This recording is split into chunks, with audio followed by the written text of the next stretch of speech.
नमस्कार। चलिए आज एक कहानी सुनते हैं। एक ऐसी कहानी जो हमारे आपके घर की रसोई से ही शुरू होती है। ये कहानी है एक ऐसे हीरो की जिसकी खुशबू तो हमें रोज सुबह जगाती है, लेकिन उसके असली गुण वो अब तक एक राज हैं। जी हाँ, हम बात कर रहे हैं कॉफी की। पर ये कहानी कॉफी पीने की नहीं, बल्कि उससे त्वचा का निखार पाने की है। तो फिर देर किस बात की? आइए इस दास्तान में और गहरे उतरते हैं। अच्छा, कभी सोचा है कि क्या हो अगर दमकती त्वचा का वो राज किसी महंगी बोतल में नहीं, बल्कि हमारी रसोई के ही एक डिब्बे में बंद हो, बस अपनी कहानी सुनाए जाने का इंतजार कर रहा हो? आज हम घर की इसी एक आम सी चीज यानी कॉफी की कई अनसुनी कहानियों को जानेंगे।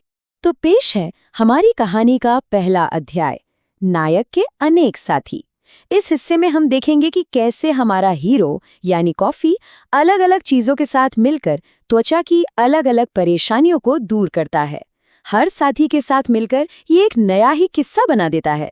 तो पहली कहानी है रूखी और बेजान त्वचा के लिए। इस कहानी में कॉफी का साथ देता है दही, और जब ये दोनों मिलते हैं ना, तो त्वचा को एक ऐसी नरमी और चमक मिलती है कि लगता है जैसे कोई जादू हो गया हो। और इस जादू को आजमाने के लिए ज्यादा कुछ नहीं करना, बस 10 मिनट का मास्क लगाइए, हफ्ते में 2 बार, बस। अब कहानी में आता है एक और मजेदार किरदार, और वो है शहद। यहाँ कॉफी का साथी बनता है शहद, जो अपनी मिठास से त्वचा को अंदर तक नमी देता है। ये जोड़ी थकी हुई, डार्क दिख रही स्किन में जैसे नई जान डाल देती है और एक नेचुरल ग्लो लाती है। इसे बस 10 से 15 मिनट के लिए चेहरे पर लगा के देखिए, असर खुद महसूस होगा। अगली कहानी है टैनिंग और पिगमेंटेशन से लड़ने की, और यहाँ मैदान में उतरती हैं कॉफी और बेसन की वो जोड़ी जो शायद हम सबने कभी न कभी सुनी ही होगी। ये दोनों मिलकर स्किन की गहराई से सफाई करते हैं और रंगत को निखारते हैं।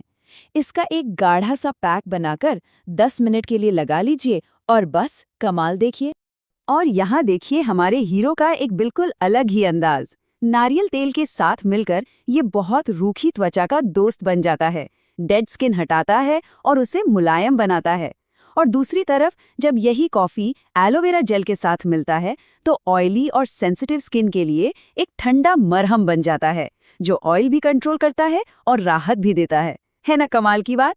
अब बारी है एक ऐसे नुस्खे की जिसमें डीप क्लीनिंग की जबरदस्त पावर है, कॉफी और चावल का आटा। ये दोनों मिलकर ब्लैकहेड्स और डेड स्किन के लिए एक बहुत मजबूत हथियार की तरह काम करते हैं।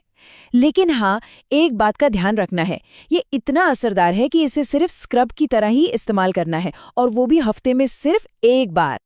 अब हर कहानी में सिर्फ एक्शन ही तो नहीं होता, कुछ सुकून के पल भी होते हैं। तो ये कहानी है रोज की ताजगी के लिए। नॉर्मल स्किन के लिए कॉफी जब गुलाब जल के साथ मिलती है, तो एक बहुत ही हल्का और ताजगी भरा पैक बनता है। ये पोर्स को टाइट करने में भी मदद करता है और इतना जेंटल है कि इसे रोज भी इस्तेमाल किया जा सकता है। कहानी अभी खत्म नहीं हुई है। अभी तक तो हम सिर्फ चेहरे की बात कर रहे थे, पर हमारे हीरो का जादू सिर्फ चेहरे तक ही नहीं है। अब वक्त है कुछ छोटी छोटी उपकथाओं का, जिसमें कॉफी अपना कमाल चेहरे से आगे शरीर के दूसरे हिस्सों पर भी दिखाता है। तो एक छोटा सा लेकिन बड़ा काम का किस्सा होंठों के लिए। अगर होंठ डार्क और रूखे हैं, तो बस कॉफी को शहद या घी के साथ मिला लीजिए। ये छोटा सा स्क्रब होंठों को एकदम गुलाबी और मुलायम बना देगा। और अब एक कहानी पूरे शरीर के लिए। शरीर पर जो टैनिंग और डेड स्किन जम जाती है ना, उसे हटाने के लिए कॉफी, चीनी और तेल का ये मिक्सचर एक जबरदस्त स्क्रब का काम करता है। ये पूरे शरीर की त्वचा को नर्म और चमकदार बना देता है। हर अच्छी कहानी की तरह इसके भी कुछ नियम हैं, ताकि अंत हमेशा अच्छा हो। तो इससे पहले कि हम इस कहानी को खत्म करें, चले कुछ जरूरी बातें जान लेते हैं, ताकि इन नुस्खों का हमें सबसे अच्छा नतीजा मिले। तो इन बातों को हमेशा याद रखिएगा। पहला, हमेशा बारीक पिसी हुई कॉफी ही लें। इंस्टेंट कॉफी सबसे अच्छी रहती है। दूसरा, त्वचा पर कभी भी जोर से न रगड़ें, हमेशा हल्के हाथ से। तीसरा, कोई भी फेस पैक हफ्ते में 2 बार से ज्यादा इस्तेमाल ना करें। और सबसे जरूरी बात, अगर स्किन सेंसिटिव है तो इस्तेमाल से पहले एक पैच टेस्ट जरूर कर लें। तो इस पूरी कहानी का सार क्या है? इससे हमें क्या सीख मिलती है? सीख बहुत सीधी सी है कि सबसे असरदार उपाय अक्सर सबसे महंगे नहीं होते, बल्कि वो हमारी अपनी रसोई में रखी छोटी छोटी कुदरती चीजों में ही छिपे होते हैं। और आखिर में बस इतना ही कहेंगे कि सबसे अच्छी कहानियाँ और सबसे कारगर नुस्खे अक्सर हमारी अपनी रसोई में ही होते हैं, बस हमारे उन्हें फिर से खोज निकालने का इंतज़ार करते हुए।